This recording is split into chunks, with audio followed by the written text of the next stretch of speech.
Sejam todos bem-vindos a mais um podcast da nossa querida e amada Escola Sabatina Viva. Que bom que você está aqui conosco fazendo parte dessa história, buscando ter um tempo de comunhão com Deus e conhecendo um pouquinho mais sobre a sua palavra. Neste trimestre, nós vamos estudar o Evangelho de Marcos. Se você ainda não tem essa lição, filho de Deus, vai lá, baixe o aplicativo Escola Sabatina e fique por dentro de todo o conteúdo.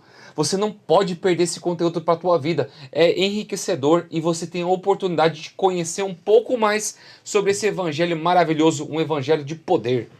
E ainda, nós estamos aqui no meio de julho, filho de Deus, se você ainda não foi lá nos deu aquela moralzinha no YouTube, vai lá, filho de Deus, @PaulistaLeste, se inscreva no nosso canal, clique no sininho e fique por dentro de todas as novidades. E se você ainda não começou a nos seguir nas redes sociais do Instagram, vai lá, filho de Deus, mips.apl. Esta rede social é só sobre a Escola Sabatina. E você vai ter os rios, os cortes do nosso programa aqui. Fique por dentro e conheça um pouco mais sobre a Escola Sabatina, tá bom? Muito bem, queridos, nós temos aqui nossos amigos que estiveram com a gente na primeira lição, voltaram aqui na lição 3. Temos aqui o pastor Marcos Lemes. Pastor, muito obrigado por estar aqui conosco. Manda um abraço pro teu povo lá de São Mateus. É isso aí. Mais uma vez, um abraço para todo mundo de São Mateus. Que Deus abençoe você que está nos ouvindo, todos os que vão ser alcançados, os nossos colegas que estão aqui presentes também, que Deus mais uma vez nos use, e um abraço para a nossa família também.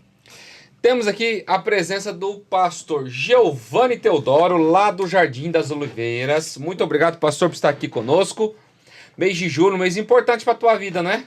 É verdade, pastor Leonardo. Obrigado pelo convite mais uma vez. Que Deus continue te abençoando também. Realmente, mando um abraço também para minha turma lá do Jardim das Oliveiras. Que Deus abençoe vocês ricamente. Para Dai, minha esposa. E para o Otto que está chegando. Eita. O Otto, nosso filho aí, está pertinho de nascer. E estamos muito felizes. E temos aqui o pastor Yuri. Rapaz, o pastor dos hispanos. Uma bênção, viu? Esteve aqui na primeira semana. Hispano, Primeira semana como homem, agora ele é um outro homem agora, depois de algumas semanas. Agora é senhor Yuri, né? Aí sabe. Aí tem um dom, né? Deus te abençoe, meu querido. Prazer, muito obrigado por estar aqui com a gente. Prazer, pastor Léo, estar aqui também nesse podcast junto com o pastor Marcos, pastor Giovanni, grandes amigos aqui também. E um abraço também para a comunidade hispana, que Deus abençoe lá e Deus abençoe a todos nós. E para agora...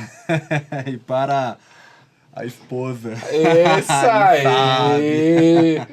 Era noiva, agora casadinha. Agora, hoje é dia, estamos aí já no...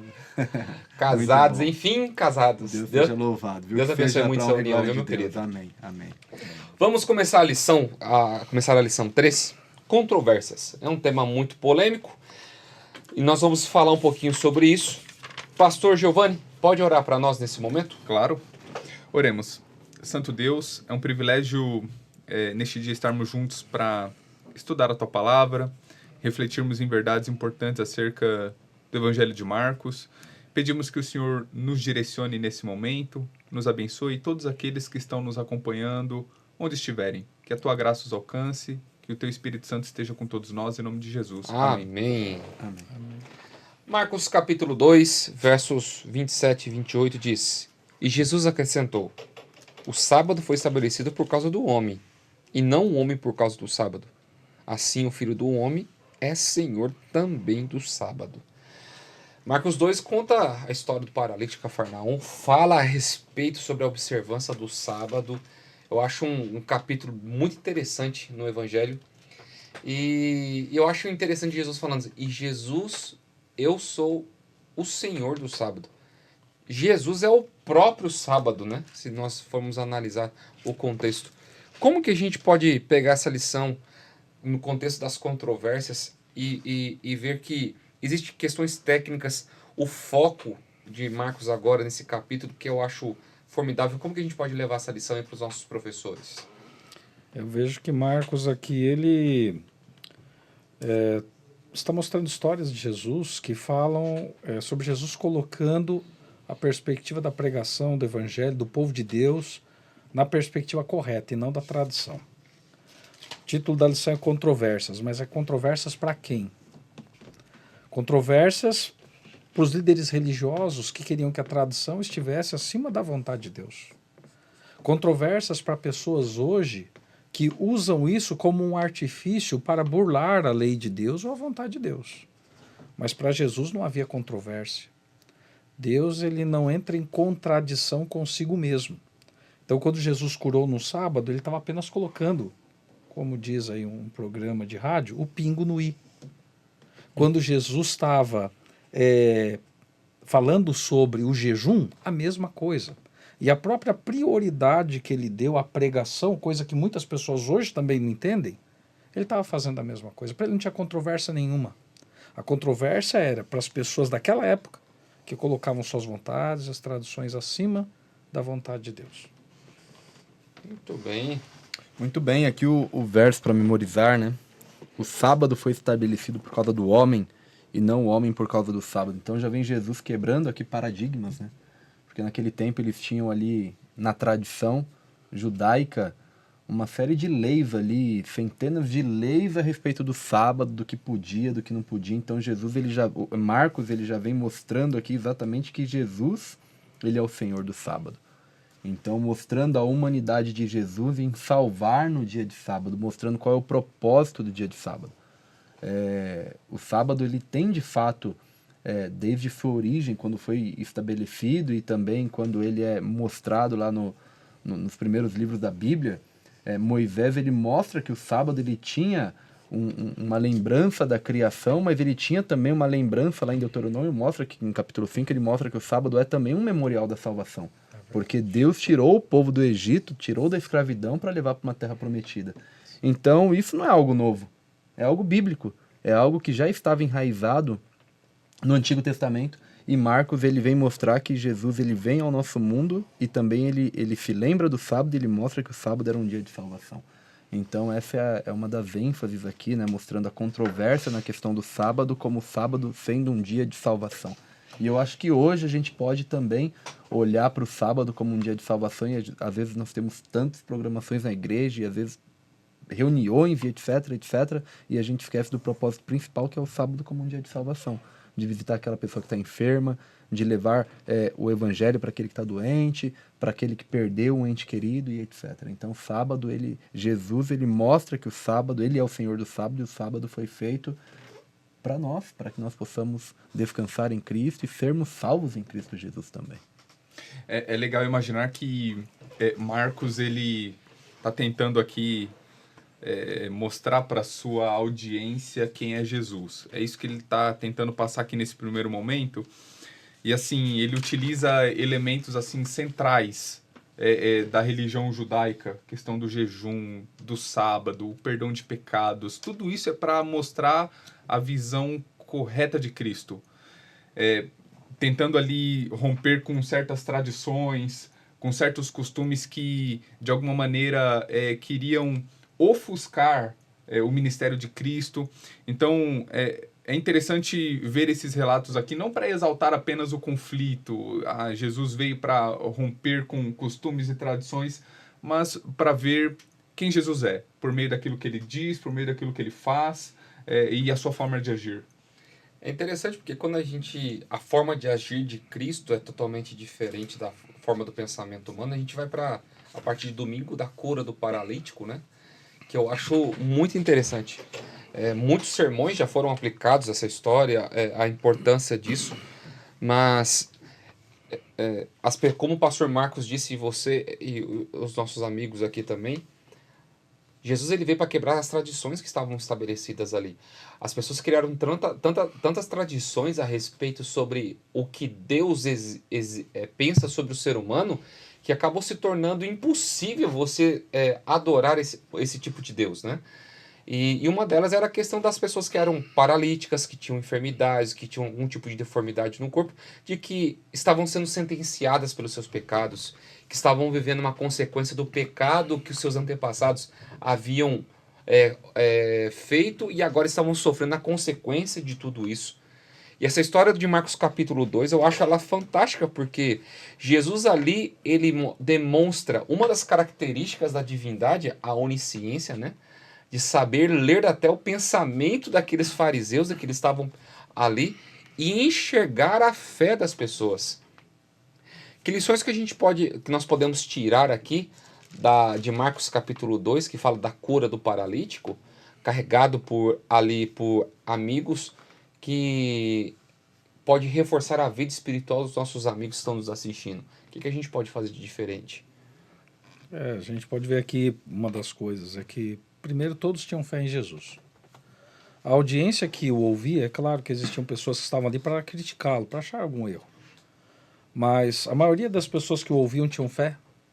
Os 4 amigos que fizeram de tudo para colocar o paralítico perante Jesus tinham fé. E o paralítico também tinha fé, porque ele aceitou submeter a ir até Jesus. Enquanto a tradição dizia que uma pessoa paralítica estava paralítica por causa dos pecados, e Jesus era visto como um mestre, um homem santo, o paralítico não teve medo de ir até Jesus para ter não só a cura, mas o perdão dos pecados também. E Jesus começa exatamente com o perdão dos pecados. Jesus diz: os seus pecados estão perdoados. E lendo o que passava no coração dos críticos, que falavam, na mente, né? Quem é ele para perdoar pecados? Ele está blasfemando. E dele diz assim: então, para vocês verem que os pecados estão perdoados, rapaz, levanta, toma o teu leito e vai embora. Porque questionar o perdão do pecado seria algo racionalmente normal. Agora, quando você vê um paralítico levantando e andando, como é que você vai questionar o perdão dos pecados? Se o poder de Deus estava ali para fazer um milagre tão tremendo, ninguém poderia duvidar que ele também tinha poder para perdoar. É exatamente essa a ênfase da lição, né? Se ele tem poder para fazer alguém andar, então por que ele não pode perdoar? E o texto bíblico, no capítulo 2, no versículo 12, ele termina dizendo: jamais vimos coisa assim. Sim. Então ficaram impressionados de ver. Então é uma série de fatores que acontecem aqui, né? Os amigos que levam, então pela fé, Jesus ele está analisando tudo aquilo ali. Os amigos levam aquele paralítico, então a fé daqueles amigos também de falar: não, esse daqui é a pessoa que pode resolver o teu problema. E aquele paralítico também, ele foi exposto ali.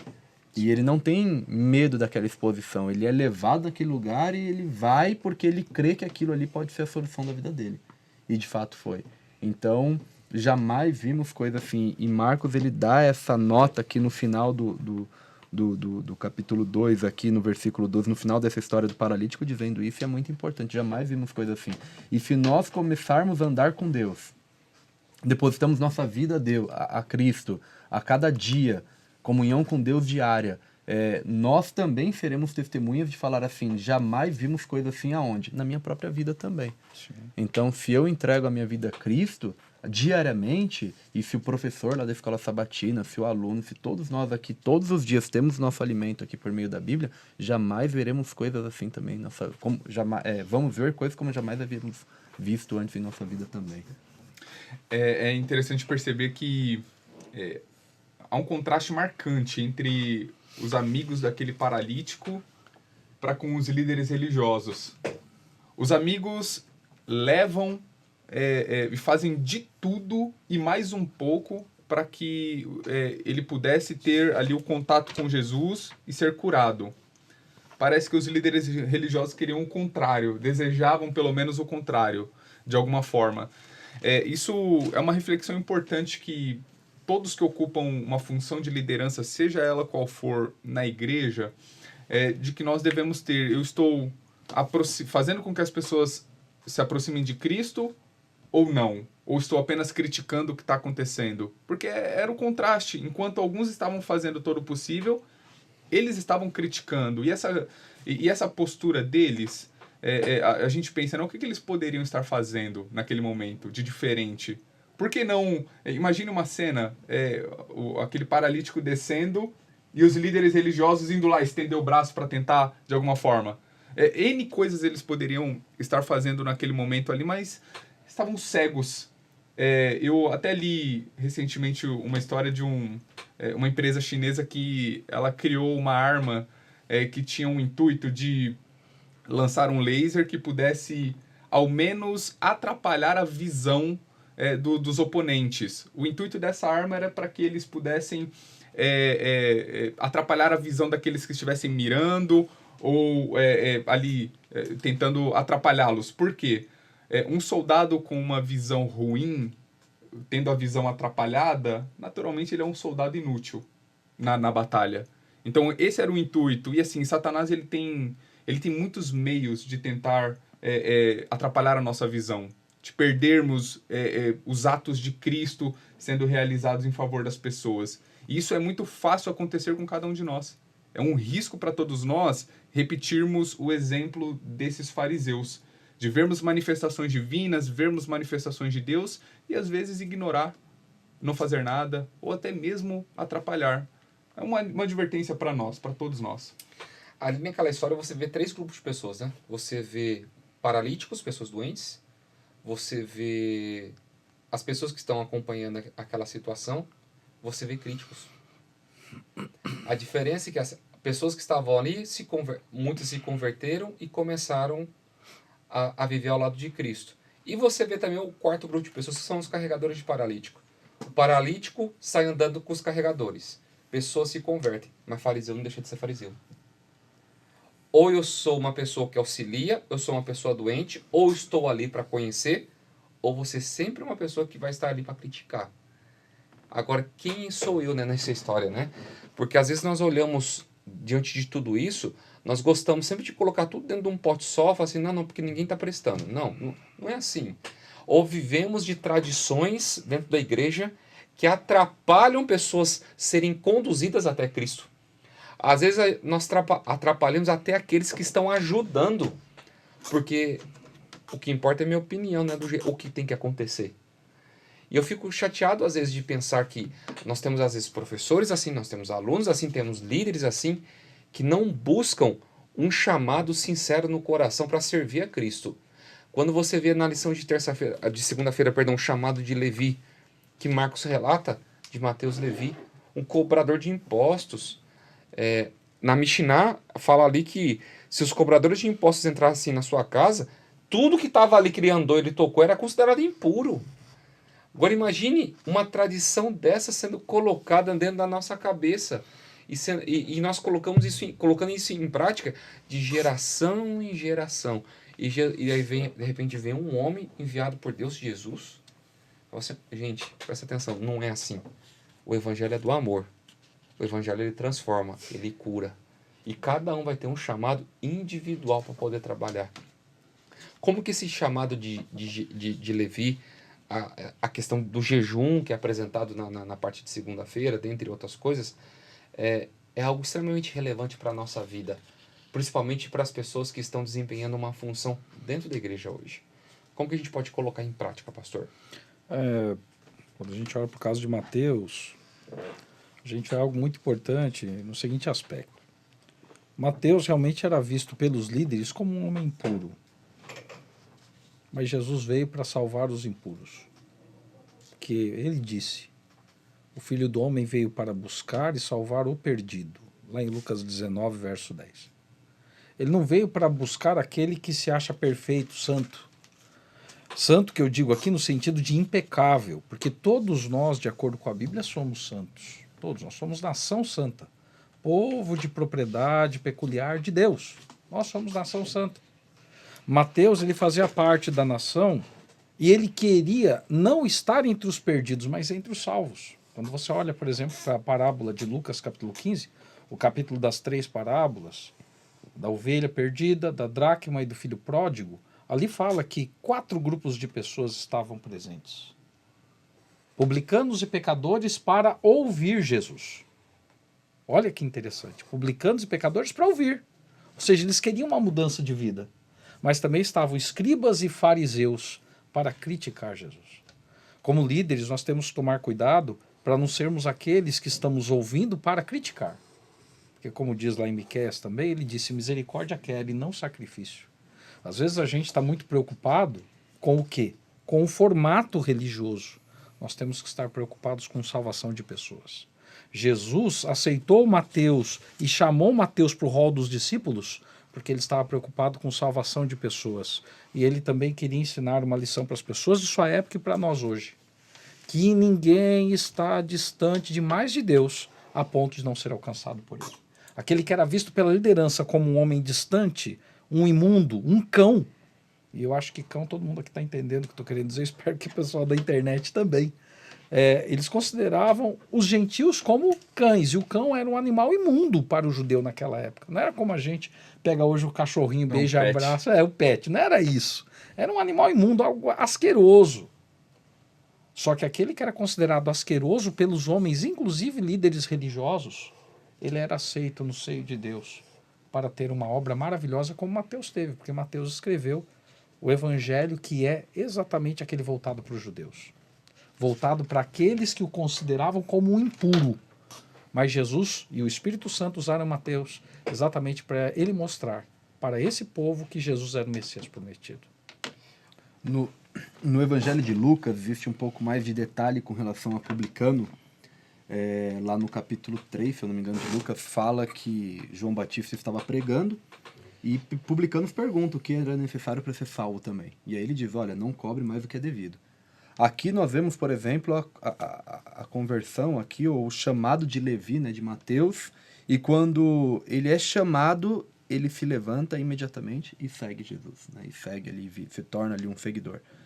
Nós vemos também a história de Zaqueu, que era também o chefe, o maioral dos publicanos, que anos depois de ouvir a pregação de João Batista lá no deserto, ele também se converte, ele olha Jesus, ouve que Jesus vai passar ali por onde ele estava, ele sobe na árvore, conhecemos a história. O que eu quero dizer com isso? Existem pessoas que estão só escutando, analisando, que o Espírito Santo está trabalhando de forma lenta ali no coração. E se nós não tivermos essa sensibilidade também de fazer um chamado, de convidar essas pessoas, de trabalhar com essas pessoas, quem é que vai fazer isso? Porque sabemos que o inimigo de Deus ele está apelando a todo tempo para que as pessoas estejam seguindo ele. Então nós temos que ter essa sensibilidade também de olhar para as pessoas e falar, não, peraí, a quem Deus está me enviando? Levi era um homem que, para os tradicionais, para os líderes religiosos, ele era impuro. Ele era impuro. Como diz aqui a lição, ela mostra aqui que na Mishnah existia a ideia de que um cobrador de imposto entrou na casa, a casa toda estava impura. A casa estava impura. Então Levi ele era rejeitado pela sociedade de seu tempo. Então imagine só, era um homem daquele grupo, mas era rejeitado pelo seu próprio grupo, pelos seus, ele era rejeitado. Mas de repente vem alguém que olha para ele, que vê potencial nele, que vê que ele amava as pessoas no fundo do coração dele, olha para o coração de fato dele. Né? Então eu acho que nós devemos ter essa mesma sensibilidade de quebrar essas tradições às vezes, né? Porque existem pessoas que estão lá na igreja e que não estão dando a mínima para elas. E nós devemos olhar e quebrar. Às vezes é necessário bater de frente também. Falar, não, peraí, essa pessoa aqui ela tem potencial, ela está aqui, ela não está aqui à toa. Vamos visitar ela, vamos trabalhar com ela, vamos ver o porquê que então, o que a gente pode fazer com ela para que ela possa estar em nosso grupo. Né? Só uma coisinha em relação ao que o pastor Yuri falou. Às vezes, quando uma pessoa é disciplinada na igreja, isso acontece talvez até por causa de outras culturas que são inseridas no nosso meio e pessoas que vieram de outras denominações também. Algumas pessoas querem deixar ela totalmente isolada. Isso é um pecado. Isso é um erro. Não é porque a pessoa foi disciplinada por causa de um pecado que nós vamos deixar ela isolada. Claro, a igreja tem regras. A pessoa não vai pregar, a pessoa não vai cantar lá na frente. Mas ela não está com lepra. Exatamente. Ela continua sendo meu irmão. É o irmão que eu tenho que amar e cuidar. Vamos pensar, você falou em lepra aí, né? Vamos pensar, se a gente tem um filho doente, o que a gente faz com ele? A gente joga fora? Não. Cuida dele. Nós cuidamos. Se nós cuidamos, Deus não quer cuidar também do nosso irmão que tá doente. Porque a possibilidade de apostasia daquela pessoa é muito grande. Exatamente. E se nós a gente rejeita, se a gente deixa de lado. Exatamente. E nessa questão, é importante ver como muitas vezes nós tendemos a fazer as coisas automaticamente sem pensar o porquê. A maioria desses costumes e dessas tradições, elas se tornaram costumes e tradições porque eram realizadas a um longo período. Era um costume tratar um paralítico daquela maneira. Já era um costume enraizado tratar um publicano daquela forma. Às vezes com razão, às vezes não. E nós vemos aqui que muitas vezes o costume ele é inimigo, obviamente, da novidade, daquilo que Deus está realizando no ato, naquele momento ali. Eles estavam tão acostumados com aquelas práticas que não eram capazes de enxergar o Cristo diante deles. E como nós muitas vezes tendemos a tornar, às vezes, até coisas boas em tropeços. Por exemplo, uma delas era o jejum. Eles agora mais uma vez puxam isso. Olha, mas o jejum e tal, por que vocês não realizam? Por que vocês não fazem isso? E aí Jesus usa essa questão do jejum para ensinar aqui uma lição preciosa. Ele pega essa questão do jejum e diz, olha, mas por que vamos ter aqui um ambiente de tristeza? O jejum ele é uma disciplina espiritual necessária, mas ela não é prazerosa.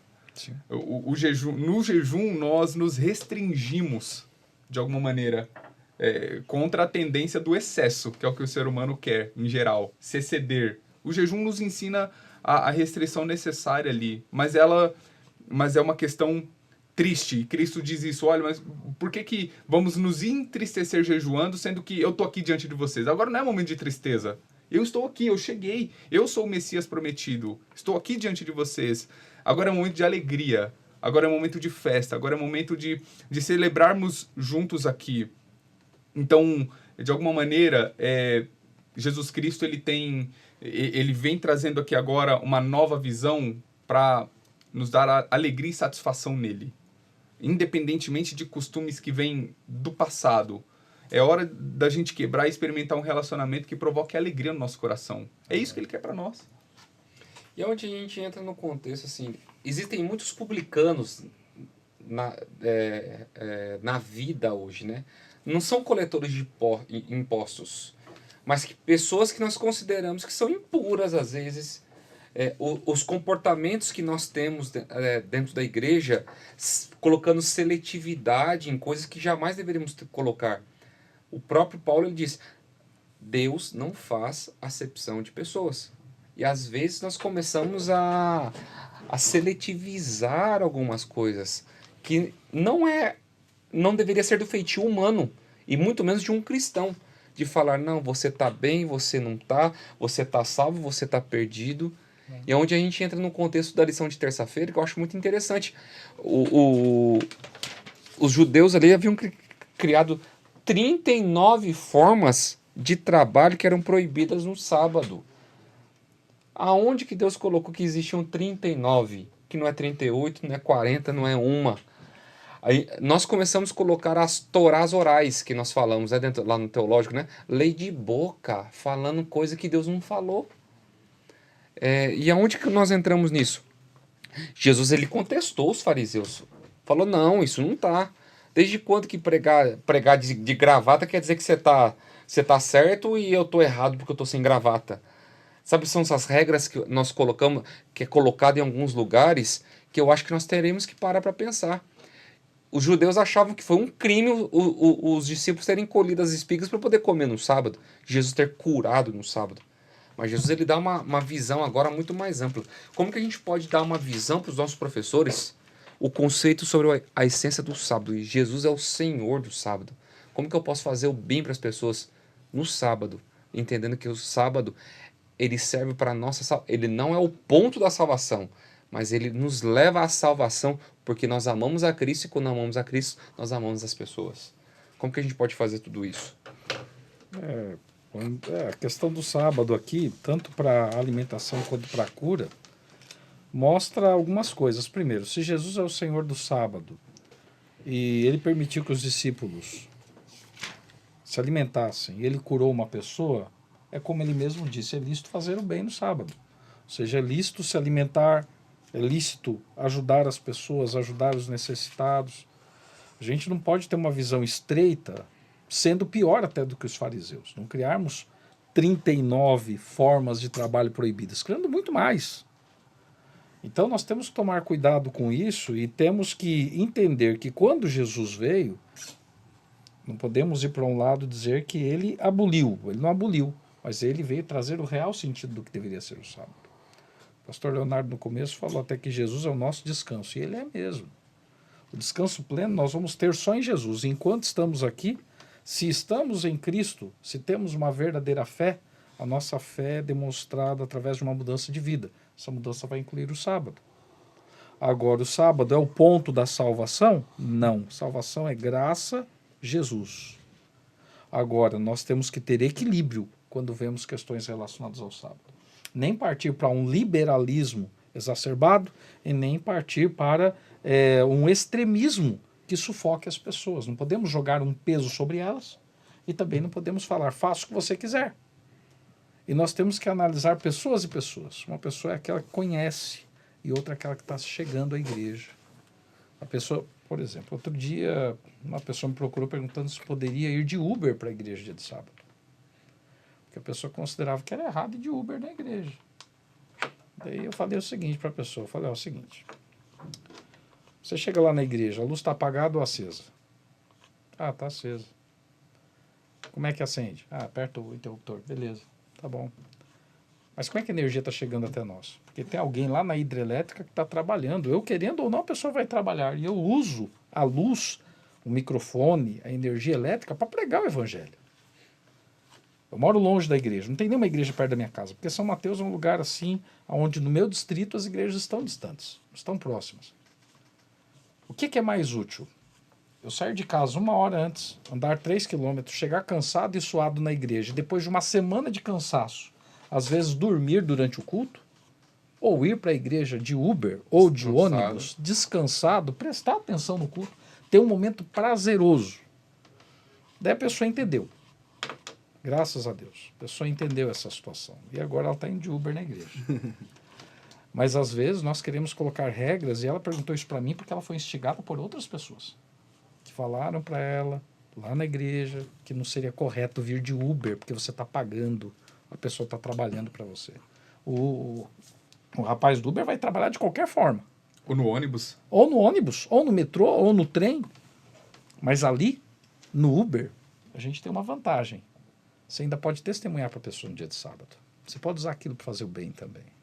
Fazendo bem para você. Você está casado de novo, né? Então, para a esposa, para os filhos. Você pode fazer o bem para a tua família. E você pode fazer bem até para o motorista. Só que você tem que enxergar isso. Agora, se você viver naquela mente totalmente fechada, o que você vai fazer? Vai andar a pé? As crianças vão chegar cansadas, a esposa vai ficar cansada, você também. E com o tempo, pode ser que a pessoa já fale assim, eu estou cansado demais para ir na igreja hoje. Deixa, a gente vai daqui semana que vem, vamos descansar, hoje vamos todo mundo dormir. Porque ir para a igreja é cansativo, a gente anda 3, 4 quilômetros a pé debaixo do sol. Então a gente tem que ter equilíbrio. Foi isso que Jesus fez quando ele permitiu que os discípulos se alimentassem. E foi isso que ele fez quando ele curou um homem. Agora, eu queria fazer só mais um comentário. Eu falei muito, desculpa, por favor. Estamos aprendendo aqui contigo, Marcos. Não, que é isso. Eu estou aprendendo com todos vocês, mas eu quero dizer uma última coisa. É duro ver a dureza do coração humano, porque, né, aqui fala que Jesus, ele ficou triste, porque ele fez a pergunta, né, com relação àquele homem que estava doente. E ninguém respondia nada. É duro ver a dureza do coração humano. Para mim, que é pastor, é duro ver, às vezes, algumas pessoas que têm essa dureza. Mas a gente tenta pregar e testemunhar da forma correta, né, como todos vocês aí. Eu vivi uma experiência interessante no ano de 2015. Eu era estudante de teologia lá na Bolívia e eu fazia prática em uma igreja que era um pouco mais afastada ali no campo. E um sábado nós havíamos saído ali da igreja e eu estava indo para uma casa almoçar. Uma casa de algum dos irmãos lá, estava indo almoçar e estava indo com uma família ali junto, né? E depois eu tinha que retornar, fazer as visitas, etc. E teria todo o dia de atividade. E naquela rua, era uma rua assim de chão batido, né? Como diz aí. E tinha como que uma vala assim na lateral da rua. E era meio que um lodo, assim. Se você pisasse ali, afundar, era quase que um lodo. E tinha um cachorro que estava atolado ali naquela vala, naquele lodo ali. E ele estava lutando para sair dali, ele não conseguia sair dali porque parecia uma areia movediça. Quanto mais ele tentava, mais ele estava com o corpo todo já naquela vala. E aí eu vi aquele cachorro, aquilo me incomodou, nós passamos por ali, ninguém fez... Todo mundo passava por ali, não fazia nada, porque ia mexer com aquele cachorro e ia sujar todo. E aí eu falei pros irmãos, olha, a gente precisa tirar aquele cachorro dali. Aí eles olharam assim, é verdade, né? Mas ninguém queria fazer nada. Eu falei, ó, gente, vou tirar aquele cachorro dali. Aí eles falavam, na época chamava pastor, né? Porque era estudante de teologia, mas eles já tinham como pastor, mas se a gente tirar eles ali, a gente vai sujar todo. Eu falei, mas qual o problema? Aquele cachorro vai morrer ali. Tá bom. E aí fomos lá para poder tirar aquele cachorro. Na hora que nós conseguimos puxar, e puxamos ele pelo couro mesmo do cachorro, quando ele saiu, ele se bateu todo e automaticamente sujou a nossa roupa toda. E imagine o cheiro daquela situação, né? E ele, tá vendo, pastor, a gente falou que ia sujar. Eu falei, mas pelo menos o cachorro tá vivo. Então, assim, aquilo era um sábado. E para mim foi uma experiência, assim, muito marcante, porque Jesus, ele veio para fazer exatamente aquilo. Não importa se estava com uma camisa branca, com um terno, com uma gravata, pouco importa a minha roupa. Eu tive que voltar depois, eu não fui almoçar, eu tive que voltar para minha casa, eu morava não muito longe da igreja de prática, tive que voltar para minha casa para trocar de roupa e voltar depois para as visitas. Um pouco importava a minha roupa. Eu nem lembro o que eu fiz, talvez a camisa eu tenha desfeito, enfim. Mas o sábado ele é exatamente para isso. Então eu fiquei muito feliz naquele dia porque eu consegui cumprir na essência o verdadeiro significado do sábado, que era de salvar algo ali, né, que de fato era um cachorro ali, era uma vida que estava ali. Então o texto bíblico ele mostra exatamente isso. E quando Jesus ele fala, como o pastor Marcos disse, no versículo 4, eles ficaram em silêncio. Então muitas vezes a gente passa por isso também. A gente quer fazer algo ali que tem que ver com salvação e muitas vezes as pessoas ficam em silêncio, porque não é isso que muitas vezes elas querem, né? Mas nós devemos cumprir o verdadeiro significado, o real sentido do sábado, que é salvar. Isso aí. Regrinha é a saída fácil. É a saída fácil. É muito fácil você criar uma regra de pode isso, não pode aquilo. O difícil é viver por princípio. Porque com o costume de você viver pela regra, isso vai tornar a tua vida automática tem muita gente que se dá bem com regra, com um conjunto de coisas para se fazer ou não. Mas agora, a diferença de viver por princípio é porque eu sei aonde aquilo vai me levar. Eu sei o propósito daquilo. Então, em determinado momento, nós precisamos refletir nas coisas e não fazer no automático. Por que eu devo me abster de certas coisas e atividades no sábado? É porque aquilo tem um propósito maior por trás. É me moldar, é me transformar. Tem algo que Deus quer fazer comigo ali dentro daquilo. Mas muitas das regrinhas não foram motivadas por esse propósito e em muitas outras situações não vão levar a lugar nenhum. Não vão provocar nenhuma mudança. Vão apenas, às vezes, tornar uma vida mais prejudicada, vão apenas prolongar determinados sofrimentos, realizar certos sacrifícios que não vão levar ninguém a lugar nenhum. E aonde que a gente entra para a parte de quarta e quinta-feira, que o tema eu achei legal, né? História em formato sanduíche, parte 1 e 2. Nós vamos fazer aí um apanhado geral desses 2 dias. É uma história no formato que fala a respeito sobre o que é pecar contra o Espírito Santo, dentre outras coisas. O que a gente pode trazer de lição para nós nesse formato, para as pessoas que estão nos assistindo, no contexto da lição de quarta-feira e de quinta-feira, as experiências que levou Jesus a considerar algumas coisas que eram pertinentes para a vida do ser humano. O que nós podemos fazer de diferente aí para os nossos professores, para os nossos alunos? Na luta entre o bem e o mal, no grande conflito que nós vivemos, você vai sempre ter pessoas que querem impedir que o evangelho seja pregado. Às vezes impedir até que seja pregado para pessoas que estão se aproximando da igreja, por incrível que pareça. No caso de Jesus, tanto os líderes religiosos quanto a sua própria família queriam tirar ele do foco da pregação do evangelho. Sim. E isso é muito parecido com algumas realidades que nós encontramos hoje. Sabe, por exemplo, às vezes, eu vou dar um exemplo só, que aí já ultrapassou o limite até da pregação. Às vezes uma pessoa quer batizar e as pessoas falam, não, mas ele não está preparado. E às vezes, quando você comunica a essas pessoas, elas ainda vão naquele que tem o desejo de se entregar a Jesus e falam, você não está preparado por causa disso. Em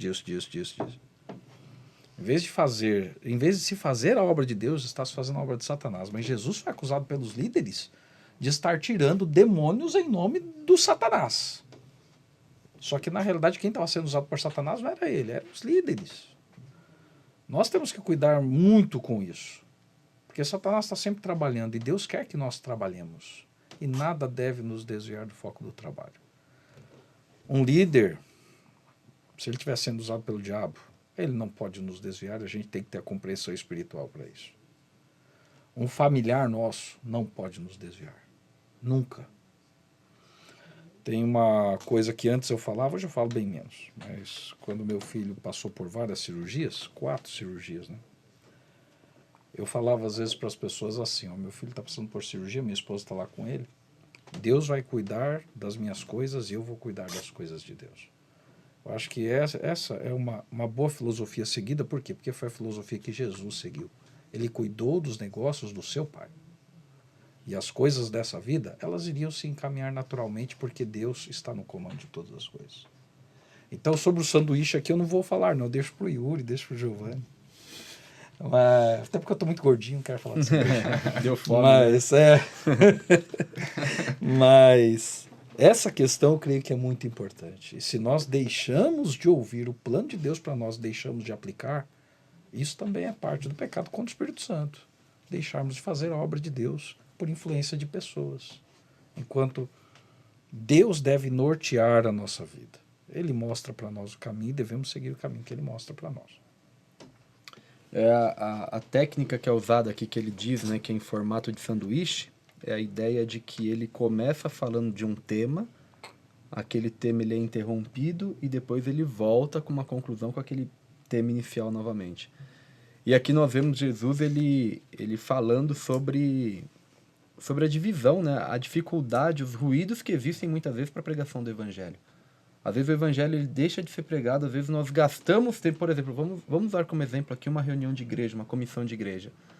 Às vezes nós estamos com um foco lá de começar ali com ponto zero, que é o evangelismo, e de repente você vê tantas maneiras ali, tantos desvios de foco, por razões que nem devem estar ali naquela reunião. Então, Jesus ele trabalha exatamente esse ponto, ele mostra ali, né, inclusive no versículo 22 aqui do capítulo 3, diz o seguinte: os escribas que haviam descido de Jerusalém diziam, ele está possesso de Beelzebu. Ou seja, dizia que Jesus estava com demônio. Como que pode ele expulsar demônio? Como que pode o demônio se expulsar a si mesmo? Né? Então Jesus aí ele sai desse ponto e ele começa a falar ali a respeito de divisão que existia e etc. e tal.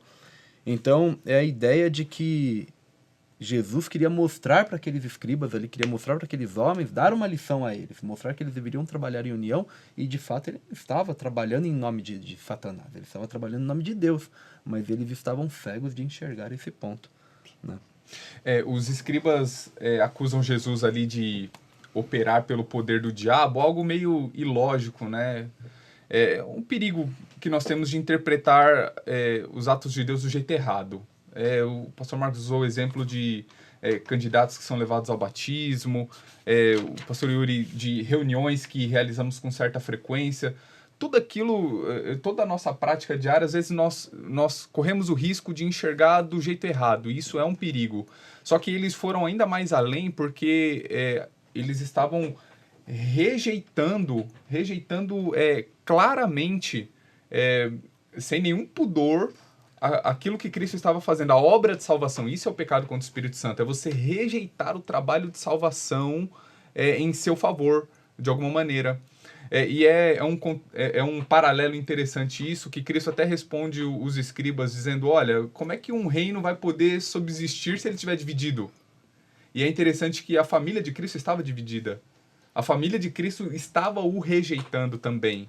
E Cristo vai fechar esse sanduíche ressignificando a família espiritual, dizendo, olha, minha família, minha mãe, meus irmãos, é quem me escuta, é quem me aceita, de alguma maneira. É interessante quando a gente para analisar esses pontos, porque Jesus ele dá um significado muito amplo para a vida do ser humano. Enquanto nós estivermos mais preocupados com normativas de vida do que com a sua essência, nós vamos continuar patinando assim como os fariseus fizeram dentro do seu próprio conhecimento. E Deus, ele é a essência do conhecimento, do estilo de vida, não nós. E a você, professor, você tem uma capacidade muito grande, você é um formador de opinião. E aquilo que você passa para o seu aluno, muitas das vezes ele vai levar isso como estilo de vida. Então, nós estamos aqui para poder ensinar o evangelho de Jesus. E não o evangelho do pastor Leonardo, Marcos e Yuri, Giovanni, ou do professor fulano que está aí na igreja. Nós estamos para falar a respeito de Cristo. Então, viva a essência de Cristo e permita com que as pessoas possam se apaixonar por Jesus e não pelo conhecimento que nós estamos oferecendo a elas. Muito bem, pastores, muito obrigado por estar aqui mais uma vez conosco. Daqui a alguns dias vamos nos ver novamente, se Deus quiser. Que Deus possa dotá-los de sabedoria para ensinar às suas ovelhas que o verdadeiro evangelho é Jesus. Amém. E não o conhecimento de uma pessoa. E não a tradição que alguém colocou, mas sim a síntese do que é amar Jesus verdadeiramente. Amém. Deus os abençoe. Pastor Yuri, pode orar para nós nesse momento? Claro. Oremos. Querido bom Deus, muito obrigado pelo estudo de hoje. Obrigado por vermos aqui no Evangelho de Marcos lições preciosas a respeito do nosso Salvador Jesus Cristo. Amém. Que possamos viver na prática o Evangelho de Cristo Jesus. Em nome de Jesus oramos. Amém. Amém. Muito bem, queridos. Chegamos ao fim de mais uma lição. Que Deus te abençoe, que Deus te ilumine, que você seja dotado do poder do alto para notificar os seus alunos as boas novas que Jesus está muito próximo de voltar e quer transformar as nossas vidas. Um grande abraço, fique com Deus e até a próxima semana, se Deus quiser.